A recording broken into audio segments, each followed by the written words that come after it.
आज पीएम आवास पर होगी कैबिनेट की अहम बैठक। लोकसभा चुनाव को लेकर हो सकते हैं बड़े फैसले।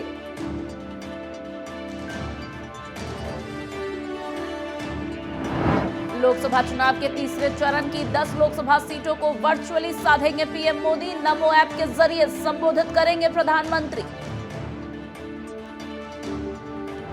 आज पश्चिमी यूपी के दौरे पर केंद्रीय गृह मंत्री अमित शाह। पीएम की जनसभा और रोड शो से पहले पश्चिमी यूपी को मथने की तैयारी में बीजेपी।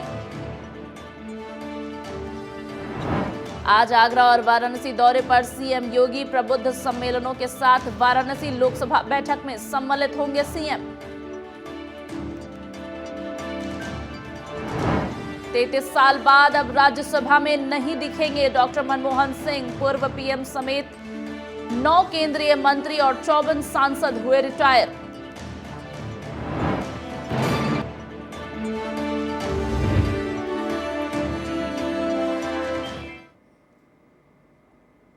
नमस्कार, एक बार फिर से स्वागत है आप सभी का टीवी 27 न्यूज पर। आपके साथ मैं हूं शिवानी ठाकुर। बुलेटिन की शुरुआत करेंगे।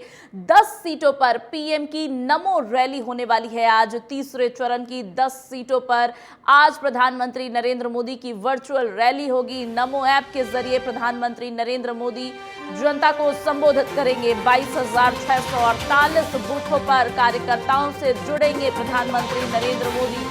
आगामी लोकसभा चुनाव के मद्देनजर लगातार बीजेपी की तैयारियां तेज की जा रही है। इसी कड़ी में प्रधानमंत्री नरेंद्र मोदी भी एडी चोटी का जोड़ लगाकर जनता से जुड़ने के प्रकरण में लगे हुए हैं। और अब इसी कड़ी में आज 10 सीटों पर प्रधानमंत्री नरेंद्र मोदी नमो रैली करेंगे। नमो एप्लीकेशन के जरिए 22,648 बूथों पर कार्यकर्ताओं से जुड़ेंगे प्रधानमंत्री नरेंद्र मोदी। 10 सीटों पर प्रधानमंत्री नरेंद्र मोदी की आज वर्चुअल रैली होने वाली है। नमो ऐप के जरिए संबोधित भी करेंगे प्रधानमंत्री। वही 22,648 बूथों पर कार्यकर्ताओं से प्रधानमंत्री नरेंद्र मोदी नमो ऐप के जरिए जुड़कर वर्चुअली संवाद भी करेंगे। आगामी लोकसभा चुनाव के मद्देनजर प्रधानमंत्री नरेंद्र मोदी की वर्चुअल रैली होनी है। तीसरे चरण की 10 लोकसभा सीटों को लेकर के ये रैली अहम मानी जा रही है। आपको बता दें कि मोदी ऐप के जरिए प्रधानमंत्री नरेंद्र मोदी वर्चुअली आज 22,648 बूथों के कार्यकर्ताओं से जुड़ेंगे, उनसे संवाद करेंगे।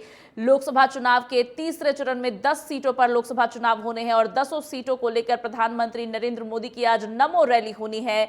नमो एप्लीकेशन के जरिए प्रधानमंत्री नरेंद्र मोदी आज 22,648 बूथों के कार्यकर्ताओं से जुड़ेंगे।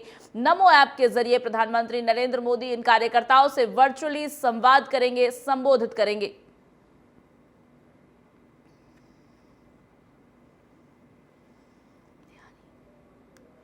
प्रधानमंत्री नरेंद्र मोदी लोकसभा की 10 सीटों पर आज वर्चुअली संवाद करेंगे। 10 सीटों को प्रधानमंत्री नरेंद्र मोदी वर्चुअली साधेंगे। आपको बता दें कि नमो ऐप के जरिए प्रधानमंत्री नरेंद्र मोदी का संबोधन भी होगा। पूरी जानकारी के साथ हमारे साथ फोन लाइन पर संवाददाता पंकज वानखेड़े जुड़ गए हैं। सीधे पंकज के पास चलेंगे। पंकज, 10 सीटों को साधने की कवायद, वर्चुअली प्रधानमंत्री नरेंद्र मोदी जुड़ने वाले हैं और तमाम बूथों के कार्यकर्ताओं से बातचीत करेंगे। पूरे मामले पर क्या कुछ अपडेट है?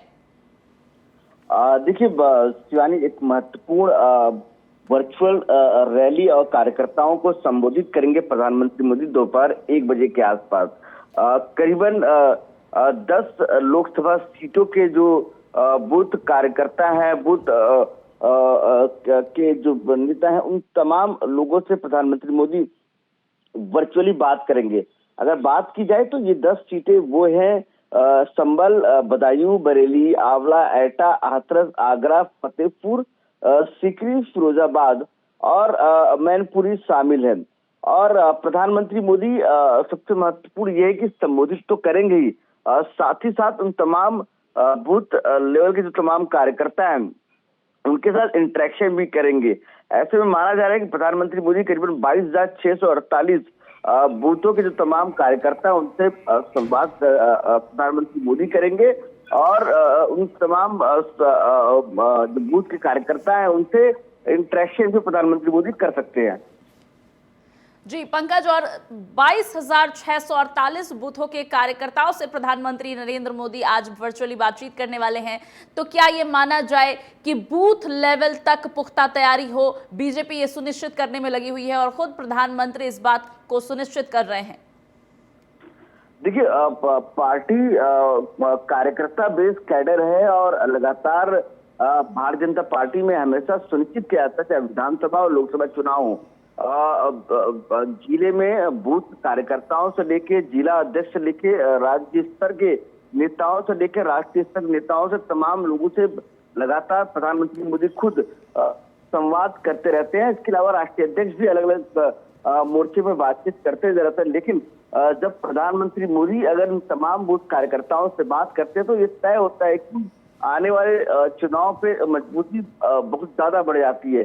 तो ऐसे में प्रधानमंत्री मोदी लगातार, ये तीसरी बार है जब प्रधानमंत्री मोदी नमो ऐप के थ्रू तमाम बूथ कार्यकर्ताओं से बातचीत कर रहे हैं और लगातार प्रधानमंत्री इसी तरह से तमाम नेताओं से बातचीत करते नजर आते हैं।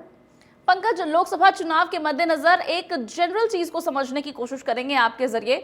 देखिए, तीसरे चरण की ये 10 सीटें हैं जिस पर प्रधानमंत्री नरेंद्र मोदी आज वर्चुअली बूथ के कार्यकर्ताओं को से जुड़ने वाले हैं, उनको संबोधित करने वाले हैं। जबकि अगर विपक्ष की पार्टियों की हम बात करें तो उनके पहले चरण की सीटों पर भी अभी तक प्रत्याशियों के नाम भी क्लियर नहीं है। अगर हम विशेष करके सपा की बात कर लेते हैं तो लगातार सीटों पर प्रत्याशी बदले जा रहे हैं। ऐसे में बीजेपी साफ तौर पर क्या अपने विपक्षियों से आगे निकलती हुई दिखाई दे रही है तैयारियों के मामले में भी? बिल्कुल, देखिए शिवानी, जब भी भारतीय जनता पार्टी एक चुनाव खत्म होता है वो अगले चुनाव की तैयारियां करना शुरू कर देती है। अगर आपको याद होगा शिवानी, इसके पहले विधानसभा चुनाव 5 राज्यों के हुए थे। इसके बाद से लगातार लोकसभा चुनाव की तैयारियां भारतीय जनता पार्टी में बैठकों का दौर शुरू हो चुका था। उसके अलावा आप देखिए कि जिस तरह से सीटों के उम्मीदवारों के नामों के ऐलान की बात है तो चुनाव के तारीखों के ऐलान से पहले ही केंद्रीय चुनाव समिति की बैठक होती है। पहली लिस्ट करीबन 195 नामों की आ जाती है। तो कहने के लगातार बीजेपी का ये हमेशा रहा है कि वो 12 महीने लगातार या 5 साल कहा जाए, हर एक महीने हर एक दिन चुनाव की तैयारी में लगे रहती है। और हर चुनाव, चाहे उस भारतीय जनता पार्टी के लोकसभा चुनाव हो या आम विधानसभा चुनाव हो या नगर निगम चुनाव हो, हर चुनाव के लिए उसी मजबूती के साथ तैयारी करती है जिस मजबूती के साथ लोकसभा चुनाव की तैयारी। तो ऐसे में लगातार भारतीय जनता पार्टी इन नेताओं से ही बातचीत करते रहती है और लगातार लोकसभा चुनाव की तैयारियों में लगे रहती है। बिल्कुल, तो जनसंपर्क से जुड़े रहते हैं प्रधानमंत्री नरेंद्र मोदी और इसी कड़ी में आज नमो ऐप के जरिए वर्चुअली तमाम बूथों के कार्यकर्ताओं को वो संबोधित करेंगे। तीसरे चरण के 10 लोकसभा सीटों को साधने के लिए प्रधानमंत्री नरेंद्र मोदी का ये वर्चुअल रैली होगा। पंकज, इस मुद्दे पर तमाम जानकारी के लिए आपका शुक्रिया। आप बने रहे हमारे साथ और अपडेट के लिए आपके पास लौटेंगे। फिलहाल खबर में आगे बढ़ेंगे। आज प्रधानमंत्री आवास पर कैबिनेट की अहम बैठक होगी। कैबिनेट बैठक में बीजेपी के शीर्ष नेता शामिल होंगे। कई दिग्गज नेता आज प्रधानमंत्री आवास पर मौजूद होंगे। लोकसभा चुनाव को लेकर कई बड़े फैसले आज इस बैठक के बाद किए जा सकते हैं। इस वक्त की बड़ी अपडेट आपको बता रहे हैं, जहां प्रधानमंत्री नरेंद्र मोदी के आवास पर आज कैबिनेट की अहम बैठक है। भारतीय जनता पार्टी के तमाम दिग्गज नेता इस बैठक में शामिल होंगे और माना जा रहा है कि आगामी लोकसभा चुनाव को लेकर बड़े फैसले इस बैठक के बाद लिए जा सकते हैं। सुबह 11 बजे से इस कैबिनेट की अहम बैठक की शुरुआत होगी, जिसके बाद माना यह जा रहा है कि कई अहम फैसले इस बैठक में लिए जाएंगे, जिसकी बीजेपी जल्द घोषणा करेगी। आगामी लोकसभा चुनाव के मद्देनजर बेहद अहम बैठक है। एक बार फिर से पंकज वानखेड़े के पास चलेंगे। पंकज, कैबिनेट की अहम बैठक होने वाली है, वो भी प्रधानमंत्री नरेंद्र मोदी के आवास पर। अभी हम बात कर ही रहे थे कि तीसरे चरण की 10 लोकसभा सीटों को आज प्रधानमंत्री नरेंद्र मोदी वर्चुअली साधने की कोशिश करेंगे और इसके साथ ही आज 11 बजे से कैबिनेट की अहम बैठक उनके आवास पर रखी जा रही है। पंकज, पुख्ता तैयारी करने की कोशिश के साथ साथ इस बैठक को और किस नजरिए से देखा जा सकता है? देखिए शिवानी, अनुमन हर एक बुधवार को केंद्र सरकार कैबिनेट की बैठक करती है और अनुमन ये बैठक प्रधानमंत्री आवास पर होती है। उसी तर्ज पर आज भी एक महत्वपूर्ण बैठक है। इसमें कई महत्वपूर्ण निर्णय लिए जा सकते हैं। इस बैठक पे तमाम वरिष्ठ नेता, वरिष्ठ मंत्री इस बैठक में मौजूद रहेंगे, चाहे वो केंद्रीय गृह मंत्री अमित शाह हो या राष्ट्रीय प्रधानमंत्री मोदी की अध्यक्षता में बैठक होनी है। केंद्रीय गृह मंत्री, केंद्रीय रक्षा मंत्री, केंद्रीय वित्त मंत्री से लेकर तमाम जो वरिष्ठ मंत्री हो इस बैठक में मौजूद रहेंगे और कई महत्वपूर्ण निर्णय लिए जा सकते हैं। लेकिन कई नई योजना या तो नए ऐलान का इस बैठक में चर्चा नहीं होगी, क्योंकि आचार संहिता देश में लग चुका है। तो ऐसे में जो पुराने जो योजनाएं हैं उसको लेकर चर्चा या नए मुद्दे हैं उसको लेकर चर्चा आज इस बैठक में हो सकती है। पंकज, मैनिफेस्टो कमेटी हालांकि बनाई गई है, कमेटी की पहली बैठक हुई है, दूसरी बैठक के बाद कहा जा रहा है कि बीजेपी अपनी मैनिफेस्टो को लेकर के सामने आएगी। हालांकि आपने जो जानकारी दी कि हर बुधवार को प्रधानमंत्री के आवास पर यह बैठक आयोजित होती है, कहा यह जा रहा है कि लोकसभा चुनाव को लेकर के आज की यह बैठक अलग हो सकती है, अहम हो सकती है, तमाम बड़े फैसले लिए जा सकते हैं। तो मैनिफेस्टो में अपनी पुरानी योजनाओं का जिक्र करते हुए क्या प्रधानमंत्री नरेंद्र मोदी कुछ बदलाव कर सकते हैं आज की इस बैठक में? क्या ऐसे भी कुछ फैसले लिए जा सकते हैं? देखिए, ये कैबिनेट की बैठक जब भी होती है शिवानी, तो ये पॉलिटिकल मतलब पार्टी से रिलेटेड नहीं होती है। मैनिफेस्टो कमेटी की बैठक ये अलग होती है और कैबिनेट की बैठक अलग होती है। तो ऐसे में जो सरकार की योजनाएं हैं या सरकार की कार्यशैली है उसको लेकर आज इस बैठक में चर्चा होगी। और इस एजेंडे को लेकर अभी तक सूत्रों से खबरें कुछ निकल कर नहीं आई हैं, लेकिन माना जा रहा है कि महत्वपूर्ण निर्णय इस बैठक में लिए जा सकते हैं। और सबसे महत्वपूर्ण ये है कि खुद प्रधानमंत्री मोदी इस बैठक की अध्यक्षता कर रहे हैं और जो मंत्री बैठक में नहीं पहुंच पा रहे वो वर्चुअल इस बैठक में जुड़ सकते हैं, ये माना जा रहा है। बिल्कुल, तो सभी बीजेपी के वरिष्ठ नेता आज इस बैठक में जुड़ेंगे, फिर चाहे वो शारीरिक मौजूदगी जिनकी नहीं हो पाएगी वो वर्चुअली जुड़ेंगे। पंकज, साथ ही एक और चीज समझने की कोशिश करेंगे कि इस बैठक में अहम निर्णय कहा जा रहा है कि लिए जाएंगे। बैठक 11 बजे से शुरू तो हो रही है, लेकिन बीजेपी अगर इस बैठक में कुछ बड़े फैसले करती है लोकसभा चुनाव को लेकर के, तो बैठक कब तक चलेगी और कब तक हम उन फैसलों से रूबरू हो पाएंगे? देखिए शिवानी, मैंने पहले ही कहा कि इसमें बीजेपी के नेता सम्मिलित नहीं होंगे। केंद्र सरकार के तमाम मंत्री और प्रधानमंत्री मोदी इस बैठक में सम्मिलित होंगे, क्योंकि ये सरकार की बैठक है और ऐसे में सरकार के मंत्री ही इस बैठक में मौजूद रहेंगे।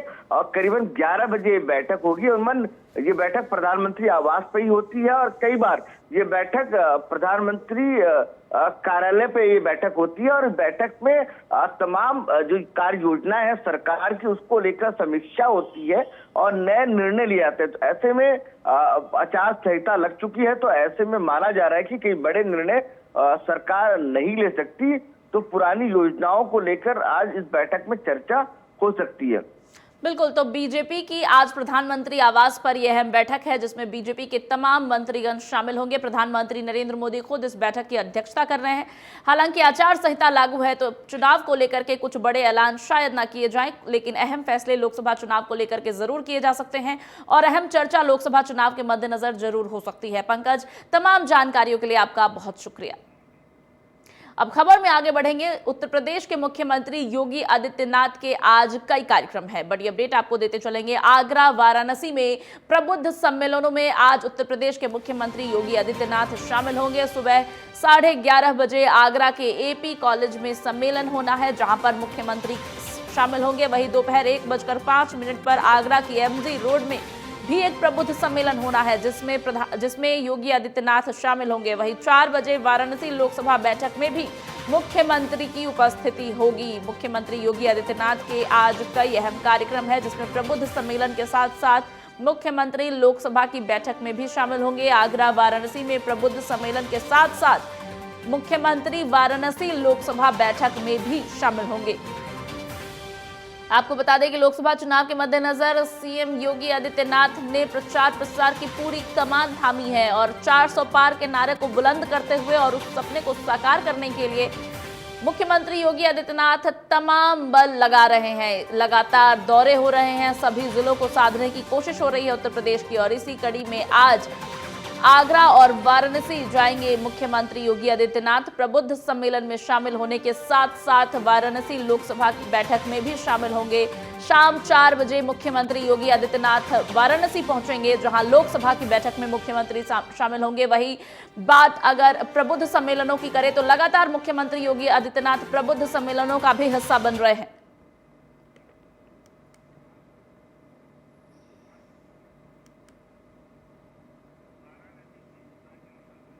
पूरी जानकारी के साथ हमारी संवाददाता वाराणसी से आंचल हमारे साथ जुड़ चुकी हैं। आंचल, मुख्यमंत्री योगी आदित्यनाथ वाराणसी पहुंचने वाले हैं, प्रबुद्ध सम्मेलन के साथ साथ लोकसभा की बैठक में भी शामिल होने वाले हैं। क्या कुछ अपडेट है मुख्यमंत्री के कार्यक्रम को लेकर?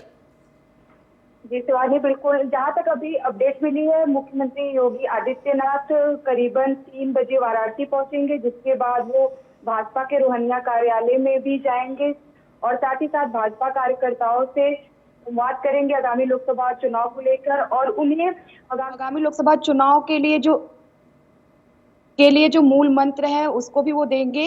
इसके साथ साथ वो बाबा विश्वनाथ और काल भैरव के दर्शन भी करेंगे। आंचल, भगवान के दर्शन करने के साथ साथ प्रबुद्ध सम्मेलन में भी मुख्यमंत्री शामिल होंगे। इस प्रबुद्ध सम्मेलन में किन लोगों के शामिल होने की जानकारी सामने आई है? पहले के प्रबुद्ध सम्मेलनों में विशेष करके वकील और व्यापारियों और डॉक्टरों का वर्ग शामिल हुआ था। वाराणसी के प्रबुद्ध सम्मेलन में कौन कौन से वर्ग के लोग शामिल होंगे और लोकसभा चुनाव के मद्देनजर इसको किस तरीके से देख सकते हैं? लोकसभा चुनाव के मद्देनजर ये जो प्रबुद्ध सम्मेलन होने वाला है वो बेहद ही खास है, क्योंकि इसमें अभी तक जो अपडेट हमें मिल पाई है उसके अनुसार मुख्यमंत्री आदित्यनाथ के साथ जो बीजेपी के कार्यकर्ता हैं वो शामिल हो सकते हैं। जैसा कि आपने बताया कि इससे पहले जो भी प्रबुद्ध सम्मेलन हो चुके हैं उसमें वकील, डॉक्टर और कई अन्य लोग शामिल थे। तो बेशक है कि इस बार भी जो प्रबुद्ध सम्मेलन होने वाला है उसमें भी इन लोगों के जुड़ने की आशंका है। अभी कुछ अपडेट अभी क्लियर नहीं हुई है। बिल्कुल, तो उम्मीद जताई जा रही है कि प्रबुद्ध सम्मेलन में डॉक्टर, वकील और व्यापारियों का वर्ग भी शामिल होगा, भाजपा के तमाम कार्यकर्ता भी शामिल होंगे। आंचल, इसके अलावा ये भी जानना चाहेंगे कि वहां पर मुख्यमंत्री लोकसभा की बैठक में भी शामिल होंगे। क्या चुनाव को लेकर के अहम फैसले किए जा सकते हैं? कब तक ये बैठक शुरू होगी और कब तक संपन्न होगी? जी बिल्कुल, रोहनिया कार्यालय में जाएंगे मुख्यमंत्री आदित्यनाथ और वहां पे भाजपा के जो कार्यकर्ता हैं उनसे और जो उनका प्रतिनिधित्व कर रहे हैं उनसे अहम बैठक करेंगे सीएम योगी आदित्यनाथ और आगामी लोकसभा चुनाव को लेकर जो भी उनकी रणनीति होने वाली है उस पर विशेषकर ध्यान देने वाले हैं। बिल्कुल, तो मुख्यमंत्री योगी आदित्यनाथ का ये विशेष अहम दौरा है, जहां वाराणसी में प्रबुद्ध सम्मेलन के साथ साथ लोकसभा की बैठक में भी मुख्यमंत्री शामिल होंगे। तमाम बड़े फैसले और अहम फैसले लोकसभा चुनाव को लेकर के किए जा सकते हैं। आंचल, तमाम जानकारी साझा करने के लिए आपका बहुत शुक्रिया।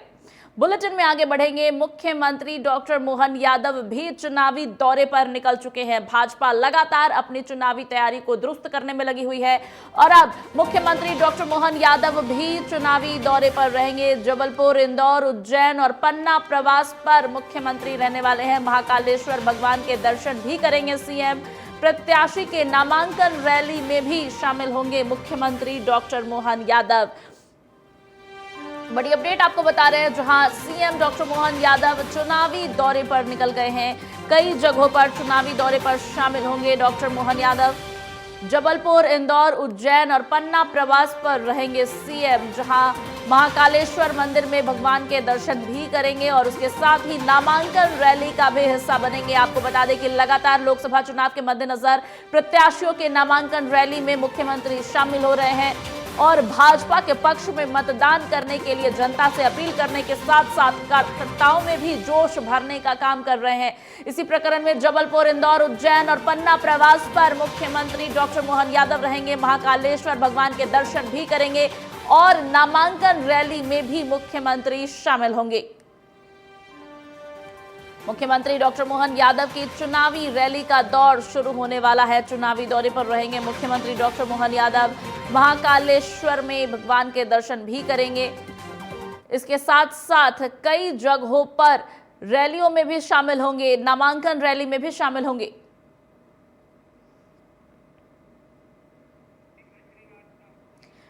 पूरी पूरी जानकारी के साथ हमारे साथ फोन लाइन पर संवाददाता दीपा श्रीवास्तव जुड़ गई हैं। दीपा, मुख्यमंत्री डॉक्टर मोहन यादव एड़ी चोटी का जोड़ लगाकर चुनाव की तैयारियों में जुट गए हैं।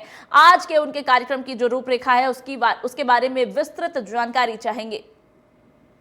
देखिए, अगर बात करें तो जहां पर लगातार हमें देखने को मिल रहा है कि लोकसभा चुनाव नजदीक है और ऐसे में डॉक्टर मोहन यादव जो है वो तमाम जिलों के दौरे कर रहे हैं और वहां पर जाकर पार्टी के पक्ष में माहौल बनाने का काम कर रहे हैं। आज भी यदि बात करती तो जबलपुर, इंदौर, उज्जैन और पन्ना तमाम जगहों पर मुख्यमंत्री जाएंगे। इस दौरान यदि बात करें तो जो भी प्रत्याशी है उनके नामांकन दाखिल करवाते हुए भी वो नजर आएंगे। सबसे पहले यदि बात करते हैं तो क्योंकि राष्ट्रीय अध्यक्ष जेपी नड्डा जो है उनका मध्य प्रदेश दौरा हमें देखने को मिल रहा है और आज अगर बात करें तो वो जेपी नड्डा के साथ महाकाल जाएंगे, बाबा महाकाल के दर्शन करेंगे। और इसके अलावा यदि हम बात करते हैं तो प्रदेश अध्यक्ष वीडी शर्मा जो है उनकी नामांकन रैली जो आज निकलने वाली है उसमें भी शिरकत करते हुए नजर आएंगे। इसी के साथ यदि जबलपुर की हम बात करते हैं तो स्थानीय कार्यक्रम जो है उसमें भी शामिल होंगे। इस तरह के तमाम कार्यक्रम जो है वो हमें आज मुख्यमंत्री के देखने को मिलने वाले हैं। जी बिल्कुल, तो प्रदेश अध्यक्ष वीडी शर्मा के नामांकन रैली में मुख्यमंत्री शामिल होंगे। इसके साथ साथ कई जगहों पर चुनावी यात्रा करेंगे मुख्यमंत्री डॉक्टर मोहन यादव। दीपा, तमाम जानकारियों के लिए आपका शुक्रिया।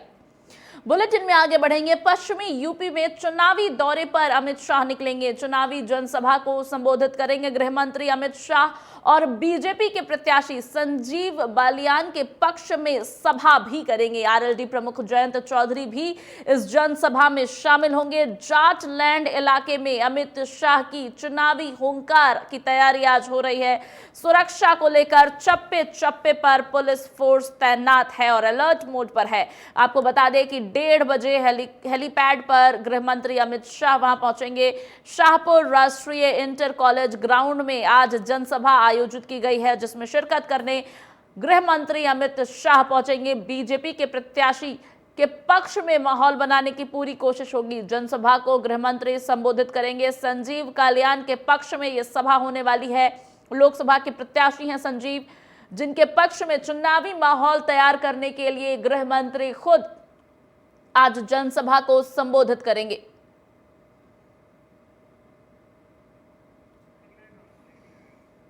संजीव कालियान जो कि बीजेपी के लोकसभा के उम्मीदवार हैं, उनके पक्ष में चुनावी जनसभा होनी है। विशाल जनसभा में गृह मंत्री अमित शाह चुनावी माहौल बीजेपी के पक्ष में मोड़ने के लिए जनसभा को संबोधित करेंगे। इनके आगमन को लेकर के तमाम तैयारियां की जा रही है। वहीं सुरक्षा की बात करें तो चप्पे चप्पे पर पुलिस प्रशासन की तैनाती दिखाई दे रही है। तस्वीरों में आप देख सकते हैं कार्यक्रम को लेकर के तमाम तैयारियां पुख्ता की जा रही हैं।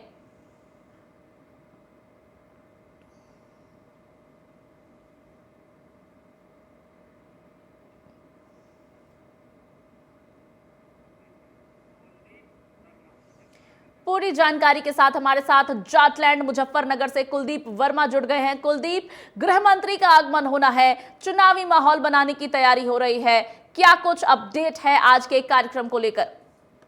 देखिए, मैं आपको बताना चाहूंगा, आज पश्चिमी उत्तर प्रदेश के जनपद मुजफ्फरनगर की शाहपुर जो कस्बा है, जो एक तरह से जो भारतीय जनता पार्टी के जो लोकसभा प्रत्याशी है संजीव बालियान का पैतृक गांव के नजदीकी जो राष्ट्रीय इंटर कॉलेज है, वहां पर आज जो देश के गृह मंत्री है अमित शाह वे वहां पर पहुंचेंगे और वहां पर पहुंचने के बाद वह एक विशाल जनसभा को संबोधित करेंगे।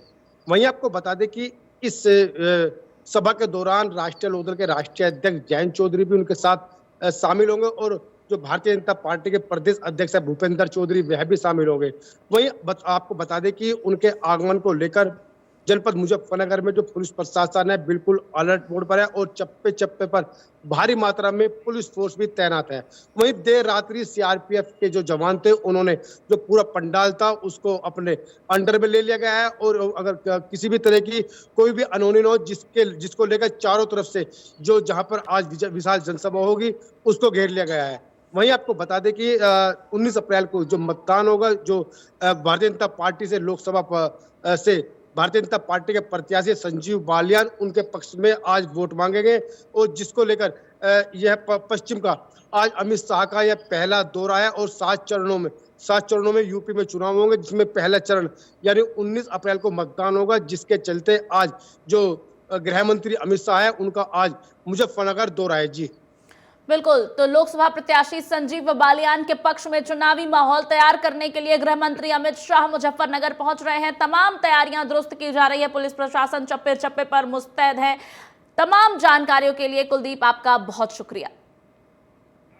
बुलेटिन में आगे बढ़ेंगे। ताइवान में भूकंप ने एक बार फिर से तबाही मचाई है। बड़ी खबर एक बार सामने आई है, जहां ताइवान में भूकंप ने एक बार फिर से तबाही मचाई हुई है। 7.5 की तीव्रता के झटके यहां पर महसूस किए गए हैं। जापान ने वार्निंग जारी कर दी है। भूकंप से ताइवान की कई इमारतें ध्वस्त होने की जानकारी सामने आ रही है।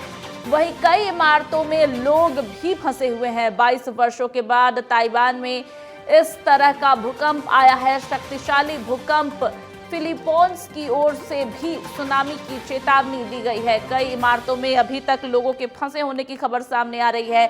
भूकंप के झटके से ताइवान हिला है। रिक्टर स्केल पर 7.5 की तीव्रता आंका गया है। जापान ने भूकंप को लेकर वार्निंग जारी कर दी है। वहीं भूकंप से ताइवान की कई इमारतें ध्वस्त होने की खबर भी सामने आई है और लोगों के भी फंसे हुए की जानकारी मिल रही है। 25 वर्षों के बाद ताइवान में इतनी तीव्र झटके का भूकंप आया है। सबसे शक्तिशाली भूकंप। फिलीपींस की ओर से भी सुनामी को लेकर के चेतावनी जारी कर दी गई है। 7.5 की तीव्रता से भूकंप के झटके यहां महसूस किए गए हैं। कई इमारतों के ध्वस्त हो जाने की खबर आई है। वहीं कई लोग अभी भी फंसे हुए हैं।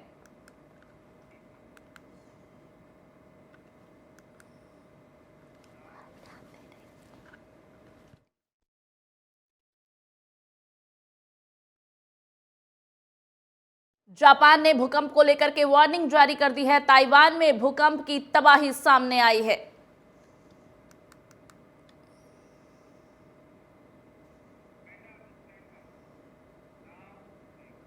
बुलेटिन में फिलहाल इतना ही, लेकिन खबरों का सिलसिला आगे भी लगातार जारी है। आप बने रहिए हमारे साथ, देखते रहिए TV 27 न्यूज।